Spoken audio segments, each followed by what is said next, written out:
Salut tout le monde, aujourd'hui une autre opportunité bien sympathique et bien rentable, vous le voyez là, donc c'est une application pour reconnaître les pièces de monnaie. Donc c'est pour les, je crois que ça se dit numismat, un truc comme ça, donc les collectionneurs de pièces de monnaie. C'est un beaucoup plus gros marché que je pensais, c'est assez, ils font quand même des bons chiffres. C'est la même entreprise que pour la reconnaissance de pierre hier qu'on a fait dans la vidéo. Bon, au final, j'ai regardé, ils ont pas mal d'apps, ils doivent se faire un bon petit chiffre d'affaires parce que franchement, ils ont des très grosses apps avec à chaque fois plusieurs millions de téléchargements. Ils sont vraiment spécialisés dans la reconnaissance du coup d'objets et de formes, je pense. Donc la plupart de leurs apps, c'est ça. Hier soir, je me suis un peu renseigné parce que je me rendais compte que j'y connaissais pas grand-chose en justement reconnaissance des objets et tout ça avec les IA. Et il s'avère que c'est tout simplement sûrement un modèle comme ça qu'ils utilisent. Là, c'est TensorFlow Lite, je crois, pour Android qu'on utilise. Et je crois qu'il y a un autre truc pour iOS.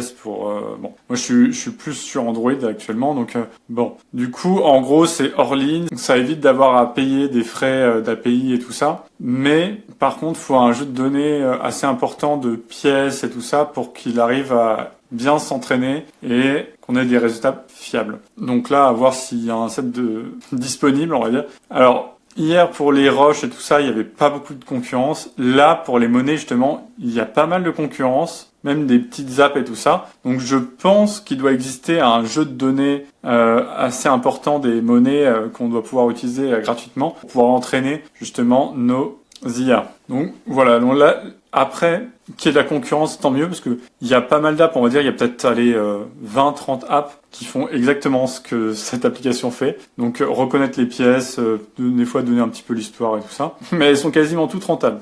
Donc c'est marrant, c'est que là en fait, ce qu'ont fait les gens, c'est ils ont fait exactement ce que j'avais dit de faire par exemple pour les roches, c'est-à-dire ils ont piqué dans le chiffre d'affaires de cette grosse app en fait, chacun a pris sa petite part et du coup eux ils ont un chiffre d'affaires un peu réduit. Mais bon, qui est quand même pas mal et c'est encore la plus grosse app de loin. Donc tout ça sans réseaux sociaux, sans rien, ils font même pas de pub, il y a qu'eux qui font de la pub donc voilà. Mais vous imaginez bien qu'en faisant une promotion sur les réseaux sociaux, sur les groupes, par exemple, spécialisés et tout ça, on peut vraiment toucher un public plus large si on commence à être connu dans ces milieux-là. Bien sûr, il faut une application de qualité avant tout, hein, c'est quand même très important. Hein, si vous proposez un produit complètement pourri, moins bien que ce qui existe déjà, bien sûr, ça ne marchera jamais. Ça pourrait marcher quelques temps si vous faites quelques shorts ou quelques TikTok qui vont bien marcher et tout ça, mais au bout d'un moment, les gens ils vont trouver mieux et puis vous allez pas vraiment garder des utilisateurs sur le long terme. Ok, donc on va noter tout ça,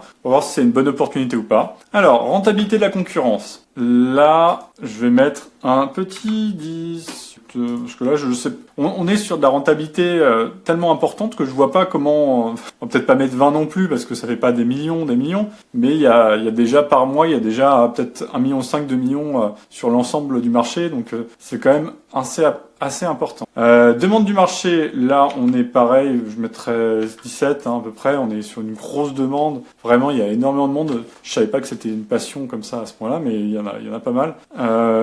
Saturation du marché, là on est sur du 13, c'est un peu saturé mais c'est pas très grave en soi, parce que on va pas passer par les canaux d'acquisition traditionnels. Le but c'est de passer quand même par les réseaux sociaux, c'est beaucoup plus intéressant de contourner, j'ai déjà expliqué dans des vidéos, on va contourner un petit peu les embouteillages pour acquérir le trafic d'une autre façon. Monétisation potentielle, là on est sur du 16, hein, parce que c'est quand même très facile de monétiser. Alors en plus je vous ai préparé une petite liste d'améliorations possibles et vous allez voir que dans ces améliorations justement il y a de la monétisation qui est assez facile à faire. Alors opportunité d'amélioration. Là du coup, alors actuellement, l'application la meilleure, c'est juste une application pour reconnaître les pièces et donner un peu l'histoire des pièces. C'est très bien, voilà. Bon, on peut rajouter un espèce de petit forum de discussion. Bon, pas forcément un forum à l'ancienne, mais vous voyez ce que je veux dire. Des petits groupes de discussion entre les gens et tout ça. Bon, ça c'est un petit plus, mais le truc principal, ça serait de créer un marché interne à l'app. Ça serait génial parce que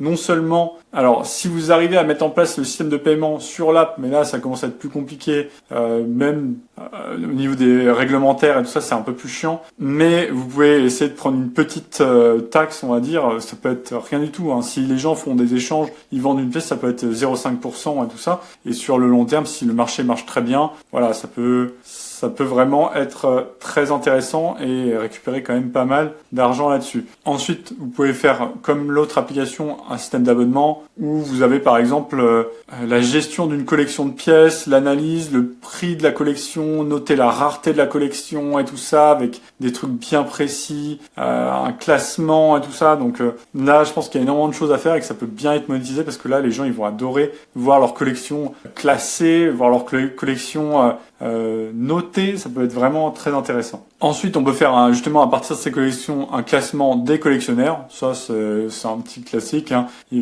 C'est qui a la plus grosse, voilà. Hein, on connaît, mais du coup, autant en profiter. Hein. Et ensuite, j'ai pensé aussi à un petit quiz sur l'histoire des monnaies, tout ça, pour voir aussi, bien sûr avec un petit classement aussi, pour voir qui est le meilleur, qui est le plus grand connaisseur des monnaies et tout ça. Donc là, ça va être encore une fois faire marcher un petit peu l'ego des gens, parce que dans ces passions-là, ils peuvent potentiellement mettre beaucoup de leur ego dedans. Ouais, donc opportunité d'amélioration, là je mets 18, j'ai trouvé pas mal de trucs et je trouve que c'est très monétisable, donc je trouve que c'est une très bonne opportunité. Technologie disponible, là on est sur du 16, il n'y a pas trop de problème. Donc bon, faut avoir les sets de données après, donc ça, je ne sais pas trop comment les avoir. Je pense que en se renseignant un petit peu, en cherchant un petit peu, vous pouvez les trouver. Ou manuellement, ça risque de pas suffire. Hein. Bon, ça peut, voilà. Après, vous pouvez employer quelqu'un dans les pays tiers-monde. Voilà, quoi. C'est pas très éthique, mais bon, vous employez quelqu'un pour vous trouver des données sur Internet et tout ça. Donc prendre la photo qui est liée à une information et tout ça. Donc vous pouvez toujours essayer ou le faire à partir de scrapping. Je sais pas. Donc ça, c'est à vous de voir. Mais je pense que doit y avoir des jeux de données en circulation sur les pièces, puisqu'il y a énormément d'apps, et ça m'étonnerait que chacun ait fait son petit truc dans son coin, surtout qu'il y en a qui sont quand même des tout petits développeurs, ça m'étonnerait. Barrière à l'entrée, là on va mettre 12, là il y a très peu de barrières à l'entrée. Bon allez, mettons 13 parce qu'il y a quand même une barrière à l'entrée qui est technique. Mais bon, en soi, c'est pas non plus exceptionnel. Ça nécessite de maîtriser un petit peu, TensorFlow et tout ça. Donc je crois que c'est du Python. Bon, c'est pas très compliqué le Python. Hein. Si vous savez développer des applications, je pense que vous saurez vous débrouiller sur du Python. Il n'y a pas trop de problème. Bon, après, c'est d'autres technologies. Hein. Donc on est des fois un peu spécialiste. Il y a des trucs qu'on a vus, par exemple, à l'école et tout ça. Et puis on sait plus trop comment faire. Ça nécessite de se remettre un peu dedans. C'est un peu pénible. C'est sûr que c'est pas non plus super facile. Donc, pour le coût de développement, on va mettre 15. C'est pas non plus extraordinairement facile à développer, mais bon, il n'y a pas besoin de gros investissements en soi.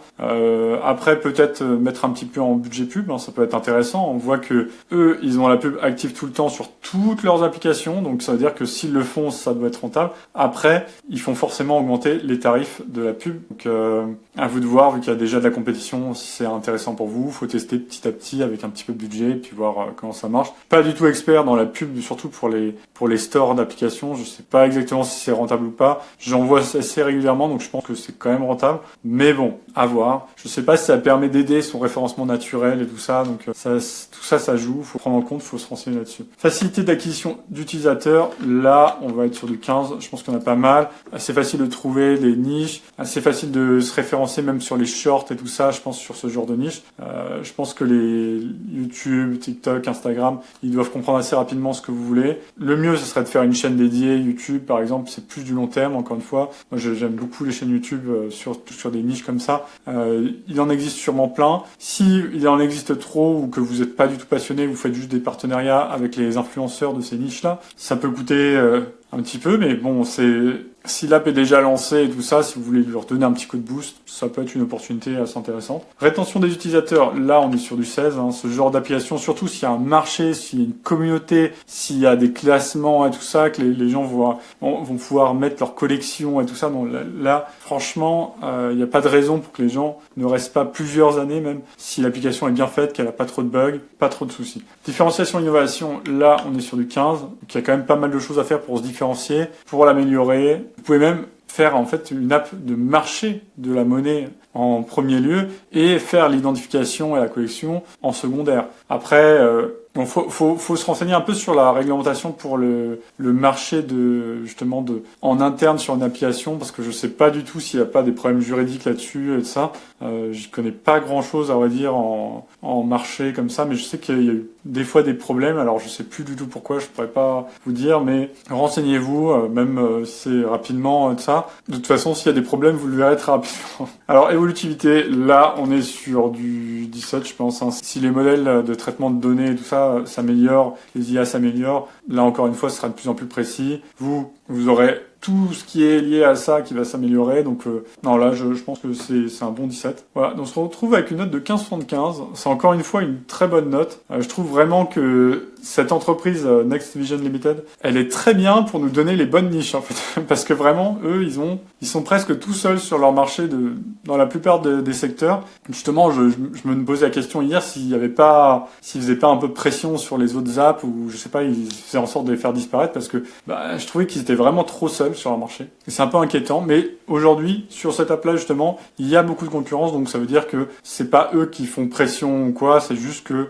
il y a de la place, tout simplement. Il y a de la place. Donc voilà, si vous aimez ce genre de petites opportunités d'analyse et tout ça, j'en fais une tous les jours. Donc on se retrouve demain. Salut!